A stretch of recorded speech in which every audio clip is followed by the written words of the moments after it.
Hi, I'm Danielle from A Stash Addict, and today I'm going to talk to you about the practical sort of side to dyeing. Most of this is relevant to dyeing with Kool-Aid, and I actually have a picture tutorial on my blog, which is astashadictblog.com. Okay, so first things first, what we need to discuss are what you're going to need to actually dye. So you're going to need your packets of Kool-Aid. Okay, this is basically a food colouring. I had to get mine. We can't get this in the UK, sort of at the supermarket. So I had to purchase mine on eBay. You know, some people love it, some people hate it, but I find eBay's very good at resourcing. The colours I have are lemonade, which isn't an actual great colour on its own. It's very weak, but as a mixer it's really good. And then I've got berry blue, and berry blue is very strong, and when mixed with lemonade produces really beautiful green tones. The light in here is not great because I'm doing this at night. It's the only time my children are in bed, so you can't really see that, but really pretty greens. You can see it on my blog.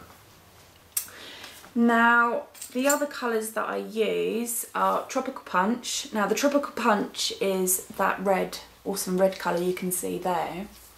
You only need to use sort of half this sachet for that, because it's such a strong colour. The other colours are Black Cherry, which when paired with a bit of Berry Blue make this awesome sort of bronzy, purpley, plummy, scrummy sort of colour. Which is really nice actually, really nice, and it goes really well with the, you know, with the blues. Mixes in really nice there.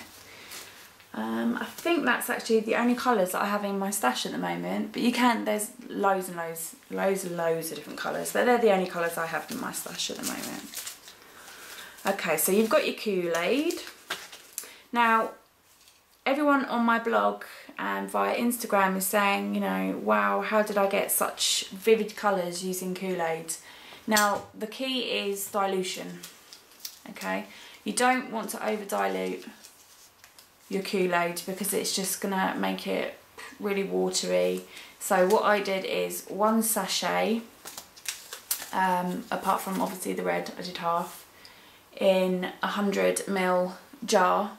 I bought my jars already 100ml, so I don't have to worry about measuring it out each time I want to dye.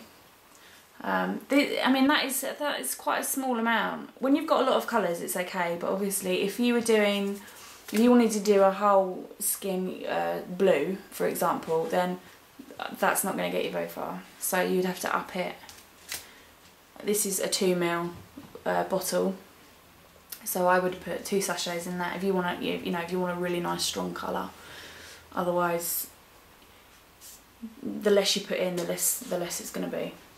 Okay, so you have your Kool-Aid, you've got your mixing jars. Now I rip and put my dye straight in out of the packet. I do everything by eye.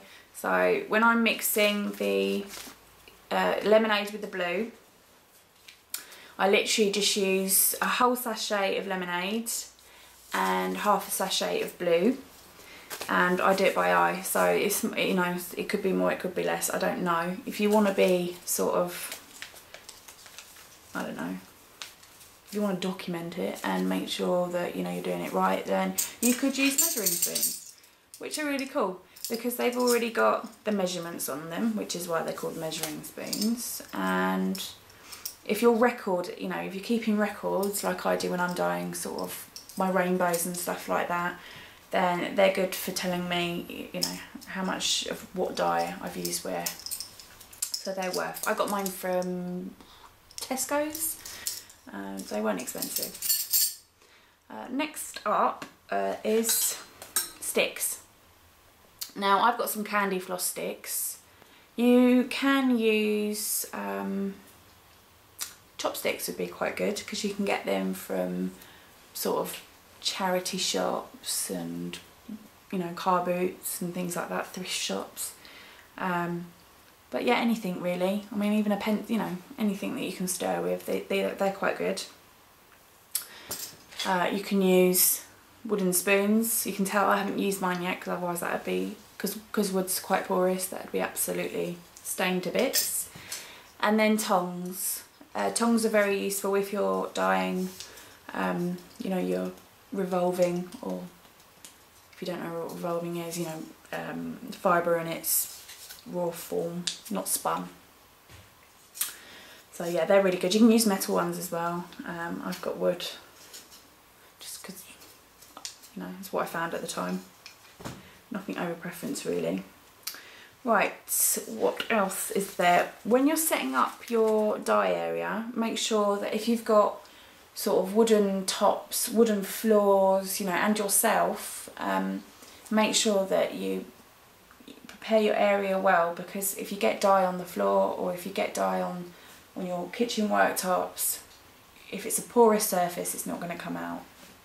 My husband kills me because our porcelain floors are absolutely covered in the kitchen where I used to dye with little splodges of colour. Also, don't wear your good shoes. Okay, that's just a tip, because I've ruined quite a few by getting dye on them. Also, it's worth having an apron. Again, I'm really naughty. I just tend to wear old clothes because it's too much of a faff for me. But definitely protect your work surfaces. I mean, you can see this towel behind me. It is absolutely covered in dye. Look. But you know what? I don't want to wash it because it's just so pretty, isn't it? It's just so pretty. Oh, I love it. But yeah, definitely have something down, because if you don't want your kitchen surfaces to look like that, then definitely don't do that. Right, so what else? What else are you going to need? Gloves. Now, if you don't use gloves, you're going to end up like me and having the most awful discoloured nails. So I have to paint mine all the time, because I'll wear, you know, I'll start off with really good intentions, I'll wear the gloves, and then I'll take the mixture out, and then I'll just start poking, you know, looking through it with my fingers, and then I realise, you know, I didn't have my gloves on. But that's, you know, not the end of the world. Now, storage wise, you know, glass is really good because you can pick glass up anywhere. You know, you've got Dormio jars, curry jars, pasta jars, you know, you can get them anywhere. You can reuse them. They're non-porous, they don't dye, they're easy to wash. You know, they're really handy.